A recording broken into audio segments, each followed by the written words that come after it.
Party से बाहर का रास्ता दिखा दिया है। ये संदेश जा रहा है कि अखिलेश पूरी तरह से स्वामी प्रसाद मौर्य के साथ खड़े हैं और उससे बड़ी बात यह कि पिछड़े मतदाताओं को भी ये संदेश भेजने की कोशिश है कि समाजवादी पार्टी पिछड़ों की कितनी हिमायती है। लेकिन स्वामी पर सवाल खड़ी करने वाली दो नेत्रियों ने अब अखिलेश पर सवाल उठा दिए हैं कि क्या अखिलेश महिला विरोधी हैं, क्योंकि दूसरे नेताओं ने भी टिप्पणियां की थी लेकिन उन पर कार्रवाई नहीं हुई। याद करिए, समाजवादी पार्टी के एक विधायक ने भी सवाल उठाए थे, उन पर कोई एक्शन नहीं हुआ, लेकिन दो महिला नेताओं को बाहर का रास्ता दिखा दिया गया।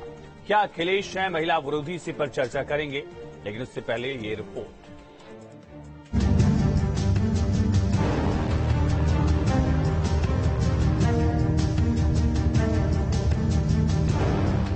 समाजवादी पार्टी ने पार्टी महासचिव स्वामी प्रसाद मौर्य के बयान का विरोध करने वाली दो नेताओं रोली तिवारी और ऋचा सिंह को पार्टी के बाहर का रास्ता दिखाकर साफ संदेश दे दिया है कि अखिलेश यादव स्वामी प्रसाद मौर्य के साथ खुलकर खड़े हैं। दरअसल रोली मिश्रा और ऋचा सिंह सोशल मीडिया के जरिए स्वामी प्रसाद मौर्य के बयान का लगातार विरोध कर रही थी। ये संदेश अखिलेश तक पहुंचाया गया कि दोनों नेताओं ने स्वामी प्रसाद मौर्य पर हमले के जरिए सीधे समाजवादी पार्टी अध्यक्ष अखिलेश यादव पर निशाना साधा है और फिर निष्कासन का आदेश जारी हो गया। वर्तमान में जिस तरीके से समाजवादी पार्टी में जाति को लेकर निशाना बनाया जा रहा था, मैंने इसके खिलाफ भी अपनी असहमति जाहिर की थी और मुझे बहुत दुख है कि महिलाओं के लिए अब शब्दों का जिन लोगों ने प्रयोग किया उनके लिए माननीय अखिलेश यादव जी जो हमारे नेता रहे वो डीजीपी ऑफिस चले जाते हैं, लेकिन दो महिला नेता जो कि अपनी बात इस लोकतंत्र में संसदीय भाषा के अंतर्गत कहती हैं, उनको पार्टी से बाहर का रास्ता बिना किसी कारण के को बताए दिखा दिया जाता है। ये अपने आप में अलोकतांत्रिक भी है और दुखद भी है। निष्कासन का पत्र मिलते ही ऋचा सिंह ने अखिलेश यादव से ट्वीट कर सवाल भी पूछा कि अध्यक्ष जी कम से कम निष्कासन का कारण तो बता देते जनता को। वहीं रोली तिवारी ने ट्वीट कर कहा कि 16 वर्षों की निष्ठा के इस पुरस्कार के लिए आभार आदरणीय अखिलेश यादव जी। राष्ट्र द्रोहियों, सनातन द्रोहियों, रामद्रोहियों के खिलाफ आवाज उठाती रहूंगी। श्री रामचरितमानस के सम्मान के लिए ऐसे हजारों निष्कासन स्वीकार हैं। बार बार आपसे कह रहा हूं कि ये वो लोग हैं जो विकास को न चाह करके केवल राजनीतिक बयानबाजी करके लोगों को गुमराह कर रहे हैं। हमारी सरकार भारतीय जनता पार्टी पूरी तरह से प्रदेश को नंबर 1 पर लाने के लिए। आपको बता दें कि 26 जनवरी को ऋचा सिंह ने ट्वीट कर कहा था कि जब संदेश गलत जाए तो बोलना जरूरी हो जाता है। स्वामी प्रसाद मौर्य को ये पता नहीं कि शूद्र और नीच में कोई संबंध नहीं है। बस यही बातें स्वामी को अखरी और अखिलेश तक संदेश पहुंच गया। 2024 में अखिलेश जिस ओबीसी और SC/ST के भरोसे सियासत की नई बिसात बिछा रहे थे, उसको ऋचा और रोली के बयानों से खतरा लग रहा था। अखिलेश को यह संदेश भी देने की कोशिश की गई कि पार्टी में विरोध के सुर अगड़ी बनाम पिछड़ी की लड़ाई में तब्दील हो सकते हैं। समाजवादी पार्टी ने अपने दो पूर्व नेताओं को पार्टी से बाहर का रास्ता दिखाया, जो कि लगातार अनुशासन तोड़ रही थी, लगातार सोशल नेटवर्किंग साइट्स पर पार्टी की विचारधारा के खिलाफ लिख रही थी। ये वो संदेश है कि संगठन बड़ा है, पार्टी बड़ी है, अनुशासन बड़ा है, व्यक्ति बड़ा नहीं हो सकता। लेकिन इन दोनों महिला नेत्रियों के अलावा भी SP विधायक राकेश प्रताप सिंह ने कहा था कि राम पर टिप्पणी करने वाला न कभी सच्चा समाजवादी हो सकता है और न ही सनातनी हो सकता है, लेकिन उन पर कोई कार्रवाई नहीं हुई। अब सवाल अखिलेश यादव पर उठ रहे हैं कि इन दोनों नेताओं पर ये कार्रवाई क्या महिला होने के नाते की जा रही है या फिर सवर्ण होने के कारण। Team news state. अयोध्या की हनुमानगढ़ी के महंत राजू दास ने SP से निष्कासित नेताओं पर कहा कि समाजवादी पार्टी सनातन विरोधी और मानस की बात करने वालों और राम की बात करने वालों के खिलाफ कार्रवाई करती है। आप वीडियो में देख सकते हो कौन किसके ऊपर हमला किया है, इसके नाते प्रत्यक्ष प्रमाण है और हम आज उनके खिलाफ FIR दर्ज कराएंगे। इसके नाते हम स्वामी प्रसाद मौर्य के ऊपर आरोप लगाते हैं कि स्वामी प्रसाद मौर्य के पीछे आतंकी फंडिंग है और वो दंगा कराना चाहता है।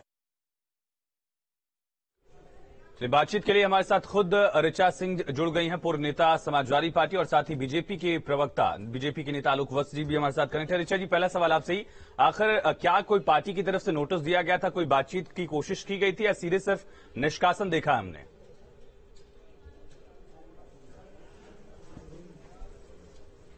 देखिए, पिछले कई दिनों से मैं लगातार पार्टी से संवाद करने की कोशिश कर रही थी। मेरे द्वारा कई पत्र लिखे गए माननीय अखिलेश यादव जी को, कई माध्यमों से मैंने उन्हें संपर्क करने का कोशिश किया, लेकिन कल ट्विटर के माध्यम से एक लाइन में मुझे ये पता चला कि मुझे निष्कासित कर दिया गया है। उस निष्कासन का कारण भी बताने की जहमत समाजवादी पार्टी ने नहीं उठाई। कम से कम इतना नैतिक बल तो समाजवादी पार्टी को दिखाना चाहिए था कि मेरे द्वारा क्या अनुशासनहीनता की गई है। कम से कम इसको समाजवादी पार्टी के द्वारा स्पष्ट किया जाना चाहिए, ताकि लाखों कार्यकर्ताओं को जो है इस बात का संदेश मिल पाता कि आखिर अनुशासनहीनता क्या है। अनुशासनहीनता क्या ये है कि मैं रामचरितमानस का ऊपर अभद्र टिप्पणी करने वालों और इस देश की करोड़ों जनता की भावनाओं को ठेस पहुंचाने वाले के खिलाफ प्रतिरोध कर रही थी, या फिर अनुशासनहीनता ये है कि आप इस देश के धार्मिक सौहार्द को बिगाड़ने का प्रयास कर रहे हैं। आप लगातार रामचरितमानस पर अभद्र टिप्पणी कर रहे हैं। तो क्या प्रभु श्री राम का विरोध करना अनुशासन है, और प्रभु श्री राम और रामचरितमानस के समर्थन में खड़े होना क्या यह अनुशासनहीनता है? और अगर यह अनुशासनहीनता है तो मैं इस निष्कासन को सहर्ष स्वीकार करती हूं।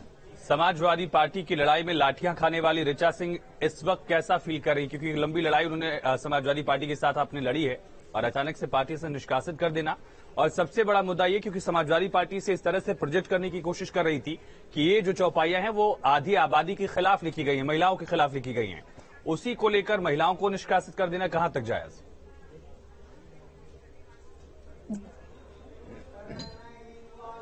देखिए, महिलाओं की ताड़ना तो स्वयं समाजवादी पार्टी ने कर दी है। हाँ, मुझे इस बात का जरूर दुख है कि जिस समाजवादी पार्टी में जब से मैंने अपना राजनीतिक करियर शुरू किया पिछले 10 सालों से मैं लगातार पार्टी के लिए संघर्षरत रही। मैं बूथ पे गई, मैंने काम किया, मैंने जनता की सेवा की और जनता के लिए संघर्ष किया। इस दौरान मेरे ऊपर 22 मुकदमे लिखे गए। मेरे ऊपर जो है मैं पोस्ट डॉक्टरेट होने के बावजूद, मेरी पीएचडी होने के बावजूद मुझे किसी विश्वविद्यालय में इसलिए इंटरव्यू कॉल नहीं किया जाता क्योंकि मैं समाजवादी हूं। मैंने इसके लिए एक लंबी कीमत चुकाई थी। अपने निजी स्वार्थ और निजी हितों का मैंने त्याग किया था, क्योंकि मैं समाजवादी पार्टी में जनता के लिए जन मुद्दों पे संघर्ष कर रही थी। लेकिन कल जिस तरीके से समाजवादी पार्टी ने निष्कासन किया है, ये इस देश की आधी आबादी और युवाओं को जो राजनीति में एक सपना लेकर देश की सेवा का, जो एक स्वस्थ राजनीति का सपना लेकर जाति धर्म, क्या ऋचा जी आपको क्या लगता है कि क्या वजह रही? क्या अखिलेश यादव एक जो नई बिसात बिछाने की कोशिश कर रहे हैं, अम्बेडकराइट विचारधारा को एक साथ लाने की, ओबीसी वोट बैंक को एक साथ लाने की, उस विचारधारा में आप लोग फिट नहीं बैठ रही थी, या जो रामचरितमानस को लेकर, चौपाइयों को लेकर टिप्पणियां की गई उसके विरोध में आप लोगों को बोलना महंगा पड़ा? समाजवादी पार्टी, देखिए, डॉक्टर राम मनोहर लोहिया से बड़ा समाजवादी कोई नहीं हो गया है। डॉक्टर राम मनोहर लोहिया जो समाजवादी विचारधारा की बात भी करते थे और जिसके लिए उन्होंने संघर्ष किया था जमीन पर, जो समाज के अंतिम व्यक्ति की बात करते थे। डॉक्टर अंबेडकर जो समाज के अंतिम व्यक्ति की बात करते थे। पंडित दीनदयाल उपाध्याय जो समाजवादी विचारधारा को जो है अपना समर्पण रखते हुए देश के अंतिम व्यक्ति की बात करते थे। आज वहां पर जाति की बात हो रही है, आज वहां धर्म को निशाना बनाया जा रहा है। तो ये समाजवादी विचारधारा, ये समाजवादी राजनीति नहीं हो सकती। और मेरे आदर्श डॉक्टर लोहिया थे, मैं लोहिया जी को मानती हूं, और समाजवादी विचारधारा का मतलब समाजवादी पार्टी नहीं है। समाजवादी पार्टी ने अगर अपना विचार बदल दिया है और वो स्वामी प्रसाद मौर्य को अपना आइडियल मानकर उसके रास्ते पर चल पड़ी है, तो यह बहुत दुखद है। और मैं आपसे ये भी कहना चाहती हूं कि देखिए, समाजवादी पार्टी में जो लगातार आधी आबादी की बात की जाती थी, आज आधी आबादी को किस तरीके से बाहर का रास्ता दिखा दिया गया। आपने लोकतांत्रिक प्रक्रिया को भी नहीं फॉलो किया। आपने जो है पार्टी के भीतर तमाम लोगों ने रामचरितमानस के समर्थन में अपने विचार रखे थे, लेकिन आपने 2 महिला नेताओं को बलि का बकरा बना दिया। लेकिन मैं आपके माध्यम से कहना चाहती हूं कि अगर रामचरितमानस के लिए और इस देश की धार्मिक आस्था के लिए मुझे अपने राजनीतिक जीवन की बलि देनी पड़ती है, तो मैं उसके लिए तैयार हूं और मैं इस निष्कासन को सहर्ष स्वीकार करती हूं। लेकिन मैं इस धार्मिक उन्माद के खिलाफ खड़ी थी, खड़ी हूं और खड़ी रहूंगी, और रामचरितमानस का अपमान करने वालों के साथ मैं अपने आप को एसोसिएट नहीं करती हूं। और भी कई नेता हैं जो इस तरह की आवाज उठा रहे हैं। क्या समाजवादी पार्टी में एक अंतर कलह भी दिख रही है, क्योंकि आप समाजवादी पार्टी में रही हैं?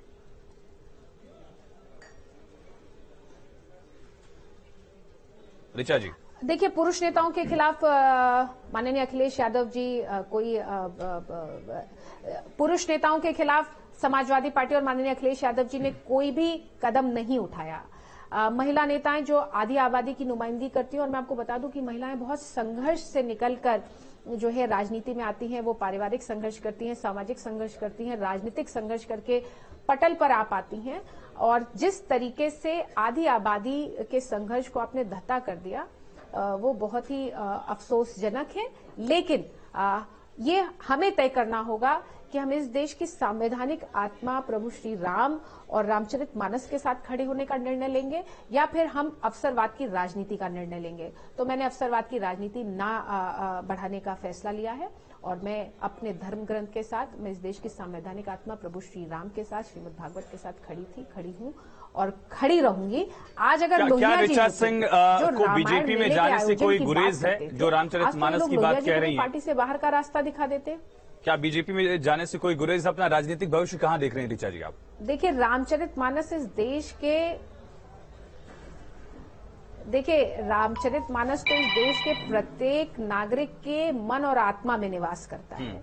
हम जिस संस्कृति और जिस धर्म में पैदा हुए हैं, हम प्रभु श्री राम की अपने आत्मा में हम वास करवाते हैं, वो हमारे करते हैं। तो मैं कहां जाऊंगी, ये एक बात का सवाल है। लेकिन फिलहाल मैं समाजवादी पार्टी के इस अलोकतांत्रिक फैसले के खिलाफ संघर्ष करूंगी और जनता के बीच में इस बात को लेकर जाऊंगी कि क्या हम धार्मिक उन्माद फैलाने वालों के खिलाफ नहीं खड़े होंगे?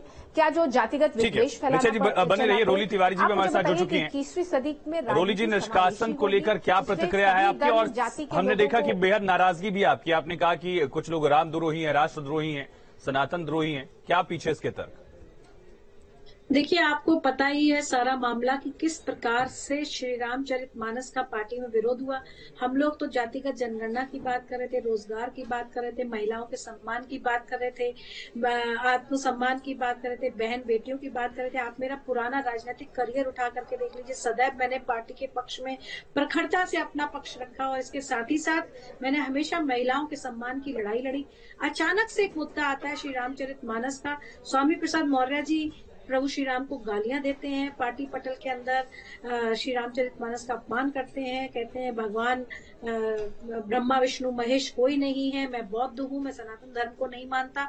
उनकी इस तरह की प्रक्रिया के फलस्वरूप हम लोग अपनी प्रतिक्रिया देते हैं, लेकिन वो पार्टी पटल के अंतर्गत ही होता है।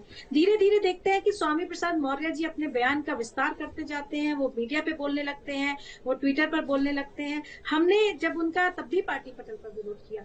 उसके बाद एक दिन अचानक खबर मिलती है कि श्री रामचरितमानस को जला दिया गया। जब पता चलता है कि श्री रामचरितमानस को जला दिया गया, तो मैं ये घोषणा करती हूँ कि मैं श्री रामचरितमानस के सम्मान में श्री रामचरितमानस सम्मान यात्रा निकालूंगी, और इसकी बाकायदा विधिवत अनुमति के लिए मैंने पार्टी को एक पत्र भी लिखा। इसके साथ ही साथ अचानक से एक घटनाक्रम बनता है कि उनको पार्टी का राष्ट्रीय महासचिव बना दिया जाता है, और वो अपने बयानों को लेकर के मुखर हो जाते हैं। उनके बयान की परिधि में, रडार में अब ब्राह्मण आने लगते हैं, सवर्ण आने लगते हैं, सनातन आने लगता है, साधु सन्यासी महात्मा आने लगते हैं, धर्माचार्यों पर प्रहार होने लगता है, और पूरी तरीके से एक ऐसा माहौल बना दिया जाता है पार्टी के अंदर जो पूरी तरीके से सनातन विरोधी माहौल है। और ऐसी स्थिति में हम लोग ये बात रखते हैं, मैं और ऋचा दो ही लोग थे जो ये बात रखते हैं कि भाई हम लोग जिस धर्म से आते हैं, हम अपनी जाति नहीं बदल सकते, हम अपना धर्म नहीं बदल सकते। हम आपसे हाथ जोड़ करके निवेदन कह सकते हैं कि संविधान हमें ये सहूलियत देता है कि हम किस धर्म को चुनते हैं। ये भारत पंथ निरपेक्ष राष्ट्र है। अगर आप बौद्ध धर्म को मानते हैं, आप उसको मानिए, हम उसका भी सम्मान करते हैं, हम इस्लाम का भी सम्मान करते हैं, हम सिख धर्म का भी सम्मान करते हैं, लेकिन आप हमारे धर्म के लिए कुछ मत कहिए, क्योंकि हम लोग कभी भी किसी दूसरे धर्म का अपमान नहीं करते। दूसरी बात मैंने ये रखा कि लोहिया जी की समाजवादी पार्टी अगर विचारधारा को आप मानते हैं, तो लोहिया जी तो खुद रामलीला मेला की बात करते थे, लोहिया जी तो खुद श्री रामचरितमानस का पाठ करते थे। और श्री राम, प्रभु श्री राम कैसे विरोधी हो गए समाजवाद, क्योंकि प्रभु श्री राम तो विश्व के सबसे बड़े समाजवादी हैं। इस अखंड ब्रह्मांड में अगर कोई सबसे बड़ा समाजवादी है, कोई समता और समानता की बात करता है, तो वो प्रभु श्री राम है, उनका समाजवाद है। समाजवादी पार्टी अखिलेश यादव आपको राष्ट्रद्रोही क्यों लग रही है रोली जी? देखिए, मैंने उनको राष्ट्रद्रोही नहीं कहा, मैंने जो राष्ट्रद्रोही लोग मुझ पर हमलावर हैं, आप देख नहीं सकते कि किस तरीके से मुझे ट्रोल किया जा रहा है और हमलावर किस हद तक और किस नीचता की आप दोनों को बहुत गंदे गंदे शब्दों का इस्तेमाल भी किया गया। इसके बावजूद आप लोग समाजवादी पार्टी से जुड़ी रही और जो लोग ट्रोल कर रहे थे, जो लोग सवाल उठा रहे थे आप लोगों पर, ज्यादातर उसमें समाजवादी पार्टी से जुड़े हुए लोग थे। आज भी जो मैं ट्वीट देख पा रहा हूँ उसी पार्टी से जुड़े लोग हैं। मुझे 2020 में समाजवादी पार्टी में गोरखपुर के जो जिला पंचायत अध्यक्ष का पति है मनोरंजन यादव, उसने तमाम गालियां दी। पूरी सनातन धर्म के लोग मेरे साथ खड़े हो गए, पूरे भारतवर्ष के ब्राह्मण मेरे साथ खड़े हो गए कि आप एक ऐसी प्रखर महिला जो आपकी पार्टी का पक्ष रखती है, सिर्फ ब्राह्मण होने के नाते उसको गालियां क्यों दे रहे हैं। उस समय अखिलेश यादव जी ने मुझे बुला करके कहा था कि उनके शब्द थे, तुम बीजेपी में मत चली जाना। तो मैंने उनसे कहा था कि जीवन की अंतिम सांस तक, चिता की अंतिम आग तक आपके साथ हर सुख दुख, हानि लाभ, जीवन मरण और यश अपयश सब में मैं आपके साथ खड़ी रहूंगी। आप बिल्कुल कभी चिंता मत करिएगा, लेकिन मैं सम्मान और स्वाभिमान। ठीक है, मेजर आशीष चतुर्वेदी हमारे साथ जुड़ चुके हैं समाजवादी पार्टी से। आप दोनों के जो सवाल है उसी से जुड़ा सवाल मेरा आशीष जी आपसे है। मेजर साहब, 2 महिलाओं को ही निकाला जाता है, दोनों सवर्ण वर्ग से आती हैं। क्या इसे समझा जाए कि समाजवादी पार्टी महिला विरोधी हो गई है? रामचरितमानस को लेकर अगर 2 महिलाएं आवाज उठा रही थी आपकी पार्टी में तो उनको बाहर का रास्ता दिखा दिया गया। और भी नेता थे और भी नेता अभी भी बयान दे रहे हैं, उनके खिलाफ कोई एक्शन नहीं। मैं समझता हूँ थोड़ा दुर्भाग्यपूर्ण है ये कि इस तरीके का एक घटनाक्रम हुआ है, लेकिन यहाँ ये भी समझना जरूरी हो जाता है पार्टी के नाते कि ऐसा क्यों हुआ है। क्योंकि जब आप देखिए कोई भी संगठन होता है, कोई भी संगठन हो, राजनीतिक हो या सामाजिक संगठन हो, किसी भी संगठन की जो बुनियाद होती है वो एक अनुशासन पे टिकी होती है कि जो पार्टी की लाइन है, यदि आप उसके किसी वक्तव्य या किसी फैसले से सहमत नहीं। आपके विधायक ने पब्लिक डोमेन में आके कहा, आपके टिकट पर जो चुन कर आए हैं। ऋचा जी कुछ कह रही थी, आप बोलिए। मैं भी सुन रहा था। मैं कह रही थी कि जिस अनुशासन की बात की जा रही है, क्या यह अनुशासन स्वामी प्रसाद मौर्य जी पर भी लागू होता है या फिर केवल एक विशेष तरीके की महिलाओं को आपने बलि का बकरा बनाने का प्रयास किया है, इस पर लागू होता है? मैं स्पष्ट रूप से आपके माध्यम से कहना चाहती हूं, मैं समाजवादी पार्टी में 10 सालों से हूं और मेरे द्वारा कभी कोई अनुशासनहीनता नहीं की गई। लेकिन अगर अपने सवाल को रखना और एक व्यक्ति जो लगातार धार्मिक उन्माद फैलाने का प्रयास कर रहा है समाजवादी पार्टी में आकर, अगर उसका प्रतिरोध करना अनुशासनहीनता है, तो वो व्यक्ति जो लगातार खुले मन से कह रहा है कि समाजवादी पार्टी की सरकार आएगी तो रामचरितमानस को बैन कर दिया जाएगा, जो रामचरितमानस की प्रतियों को खुलेआम लखनऊ की सड़कों पर जलवा रहा है, क्या यह अनुशासन के दायरे में आता है? क्या राम जी का विरोध अनुशासन के दायरे में है और स्वामी प्रसाद मौर्य का विरोध अनुशासनहीनता के दायरे में है? तो मैं इस अनुशासनहीनता को, और यही भाषा जो है आपके विधायक ने बोली, उन्होंने कहा कि टिकट से बढ़कर राम जी हैं, पार्टी से बढ़कर है, हमारी विधायकी से ज्यादा बड़ी बात ही है। उनके खिलाफ कोई एक्शन नहीं। लेकिन पहली बात तो यहाँ ये समझने की कहा क्या गया है और उसका मायने क्या निकाला। रामचरितमानस पूरी किताब का विरोध नहीं किया गया है, केवल चौपाई जो कुछ का विरोध किया गया। राम का विरोध का तो सवाल ही नहीं। किसी भी धर्म ग्रंथ को पढ़ने का तरीका ये होता है कि आप उसे समग्रता में पढ़ें। उसी धर्म ग्रंथ में कहा गया है महिलाओं के लिए कि पराधीन सब नहीं हो सुखना, लेकिन आप उसको नहीं पढ़ पाए क्योंकि वो महिलाओं के हित में लिखा हुआ है। आप केवल समग्रता में ना पढ़कर उसके एक अंश को निकालकर बात करना चाहते हैं। आशीष जी, मैं आपकी मजबूरी समझती हूँ, आपकी राजनीतिक मजबूरी भी समझती हूँ। मैंने आपको चुनाव भी लड़ाया था, अगर आपको याद हो, तो मैं आपकी सारी मजबूरियों को, सारी जो परेशानियां आदिकाल में उनको मैं जानती हूँ। रामचरितमानस की बात होगी तो 1992 में हुए गेस्ट हाउस कांड की भी बात है, उसका भी जवाब देना पड़ेगा। 600 वर्ष पुराने, जहाँ पे दलित भी थी, महिला भी थी, युवा राजनीतिक भी थी, प्रदेश की मुख्यमंत्री भी थी। 500-400 वर्ष पुराने। ठीक है, एक बार सुन लेते हैं रोली जी, ऋचा जी एक बार सुन लेते हैं, आशीष जी को सुन लीजिए, आप लोगों ने जो पूछा है सुन लीजिए उत्तर। मत बोलिए। हाँ। देखिए, मैं ये कह रहा था कि न राम का विरोध है, न रामचरितमानस का विरोध है, केवल विरोध हुआ चौपाई।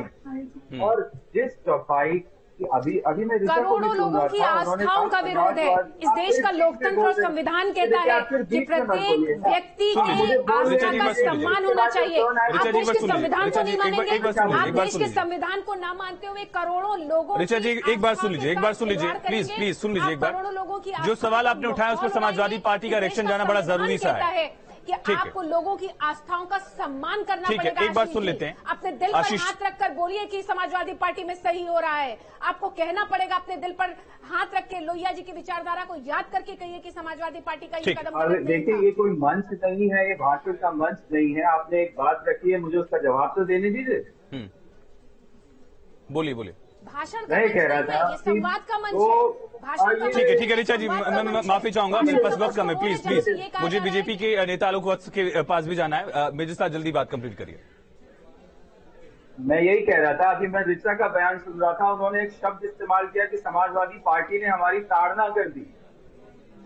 ताड़ना, तो जब वो खुद ही उस शब्द का एक नेगेटिव मीनिंग दे रही हैं, तो यही तो स्वामी प्रसाद मौर्य ने कहा। तो वही सवाल उठ रहा है ना मेजर साहब की जिस महिलाओं की बात कहकर स्वामी प्रसाद मौर्य लड़ाई लड़ रहे थे, उन्हीं महिलाओं को आपने बाहर कर दिया। तो न तो वो सही, न तो आप सही। महिलाओं को अनुशासन थोड़ी ना करेंगे आप, व्यक्तिगत। सवाल ये है कि सिर्फ दो स्पेसिफिक महिलाओं को बाहर क्यों निकाला आपने? बात कर रहे थे आलोक वत्स जी, एक छोटी सी प्रतिक्रिया, माफी चाहूंगा आखिरी पड़ाव में डिबेट की, लेकिन समाजवादी पार्टी का मैटर था, इस वजह से समाजवादी पार्टी के 3 नेताओं से सवाल जरूरी था। बीजेपी कैसे दिख रही है और क्या ऐसे लोगों के लिए बीजेपी के रास्ते खुले हैं? देखिए आयुष जी, जब नाश मनुष्य पे छाता है, पहले विवेक मर जाता है। मैं समाजवादी पार्टी के लिए इतना ही कहना चाहूंगा। पहले तो ये रामचरितमानस के ऊपर उंगली उठाए, अब इन्होंने अपने महिला विरोधी होने का पूरा प्रदर्शन कर दिया। मायावती जी के साथ जो किया और अब जो रोली तिवारी और रीता सिंह के साथ किया है, उनका दोष क्या है? 16 साल से है, 10 साल से पार्टी में लाठियां खाती रही हैं और उन्होंने राम के ऊपर, ये लोहियावादी लोग हैं, लोहिया जी ने रामायण मेला लगवाया था और वहां पर उन्होंने वैदिक उच्चारण करवाए थे और समाज में सामाजिक समरसता की बात की थी। और इनका समाजवाद है कि एक ही परिवार के 35 आदमी विभिन्न संवैधानिक पदों पर इनके सरकार में काबिज हो जाते हैं। ये लोहिया। चलिए ठीक है, बहुत शुक्रिया आप सभी का इस चर्चा में जुड़ने के लिए। ऋचा सिंह और रोली तिवारी को सुन रहे थे। एक्सक्लूसिव बातचीत में उन्होंने नाराजगी जाहिर की है। एक महिला नेता 16 साल से, एक महिला नेता 10 साल से पार्टी में थी, पार्टी की लाठियां खाई, अब उनको पार्टी से बाहर का रास्ता दिखा दिया गया है। उनकी नाराजगी भी है, लेकिन फिलहाल वो दोनों ही नेता अपनी लड़ाई को आगे जारी रखने की बात कर रही हैं। लेकिन समाजवादी पार्टी ने सिर्फ 2 महिला नेताओं पर एक्शन लेकर ये स्पष्ट कर दिया है कि स्वामी प्रसाद मौर्य की लाइन के खिलाफ जो नेता बोलेंगे उनके खिलाफ एक्शन होगा। एक छोटे से ब्रेक के लिए रुकते हैं।